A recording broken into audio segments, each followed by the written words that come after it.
प्रधानमंत्री नरेंद्र मोदी ने यूरोप में ऐसा तहलका मचा दिया है जिसने अमेरिका की जमीन हिला दी है।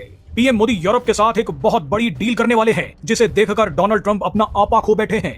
भारत और यूरोपियन यूनियन के बीच इस डील के होते ही अमेरिका की औकात और अकड़ दो पैसे की रह जाएगी। तभी तो भारत में यूरोपियन यूनियन से आए करीब 30 लोगों के एक ताकतवर डेलीगेशन को देखकर डोनाल्ड ट्रंप ने 6 देशों को भारत पर बड़ा आर्थिक हमला करने का आदेश दे दिया है। अब सवाल यह है कि भारत और यूरोपियन यूनियन ऐसी कौन सी डील करने जा रहे हैं जिसे देखकर डोनाल्ड ट्रंप ने 6 देशों को भारत पर सैंक्शंस लगाने की अपील कर दी है। दरअसल अमेरिका ने रूसी तेल खरीद पर G7 देशों से कहा है कि वो भारत और चीन पर सैंक्शंस लगा दे, जिसके चलते भारत और चीन पर 50 से 100% टैरिफ लगाए जा सके। ट्रंप ने यूरोपियन यूनियन से अपील की है कि वो भारत पर 100% तक टैरिफ लगाए। बताइए, कुछ ही घंटों पहले पीएम मोदी और भारत की तारीफ करने वाले डोनाल्ड ट्रंप अब भारत के खिलाफ एक्शन लेने की बात कर रहे हैं। G7 देशों से भारत पर हमला करवाना चाहते हैं। डोनाल्ड ट्रंप को शायद मल्टीपल पर्सनैलिटी डिसऑर्डर हो गया है, ठीक वैसा ही जैसा अपरिचित फिल्म में अम्बी और रेमो को हुआ था। ऐसे में सवाल है कि अचानक डोनाल्ड ट्रंप ने G7 देशों यानी Canada, France, Germany, Italy, Japan और यूनाइटेड किंगडम से भारत पर आर्थिक हमला करने के लिए क्यों कहा है। दरअसल इसका जवाब ये तस्वीर है। यूरोपियन यूनियन खुद को बचाने के लिए अमेरिका की जगह भारत को चुन रहा है। यूरोपियन यूनियन से एक बड़ा डेलीगेशन भारत के साथ फ्री ट्रेड एग्रीमेंट पर बात करने पहुंच गया है।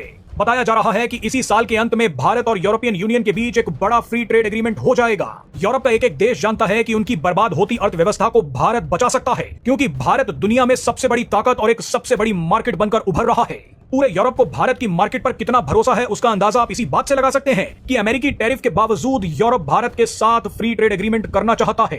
यूरोपियन यूनियन भारत के बाजारों में एंट्री चाहता है, भारत में अपने सामान को बेचना चाहता है। यूरोप के देश भारत से सामान भी खरीदना चाहते हैं। आगे चलकर यूरोपियन यूनियन भारत के जरिए ब्रिक्स समूह की अर्थव्यवस्थाओं में भी घुसना चाहते हैं। ऐसे में जब पूरा यूरोप भारत की तरफ दौड़ रहा है, उसे देखकर डोनाल्ड ट्रंप की सांसें रुक गई हैं। इसी से घबराकर डोनाल्ड ट्रंप ने जानबूझकर G7 देशों से भारत पर एक्शन लेने को कहा है। अमेरिका ने यह इसलिए किया है ताकि भारत और यूरोपियन यूनियन जिस फ्री ट्रेड एग्रीमेंट की बात कर रहे हैं वो अटक जाए, क्योंकि G7 देशों में से जापान पहले ही भारत के साथ फ्री ट्रेड एग्रीमेंट कर चुका है। कनाडा भारत से लगातार फ्री ट्रेड एग्रीमेंट करने की बातें कर रहा है। इसके अलावा इस साल के अंत तक फ्रांस, जर्मनी और इटली भी भारत के साथ फ्री ट्रेड एग्रीमेंट में शामिल हो जाएंगे। यानी एक तरह से दुनिया के सबसे ताकतवर देशों का समूह G7 भारत का व्यापारिक पार्टनर बन जाएगा। ऐसा हुआ तो G7 के देश कभी भी भारत पर सैंक्शंस नहीं लगा पाएंगे। इन देशों के लिए अमेरिका से ज्यादा भारत महत्वपूर्ण बन जाएगा। इसीलिए अमेरिका भारत और यूरोपियन यूनियन के बीच होने वाले फ्री ट्रेड एग्रीमेंट को नहीं होने देना चाहता।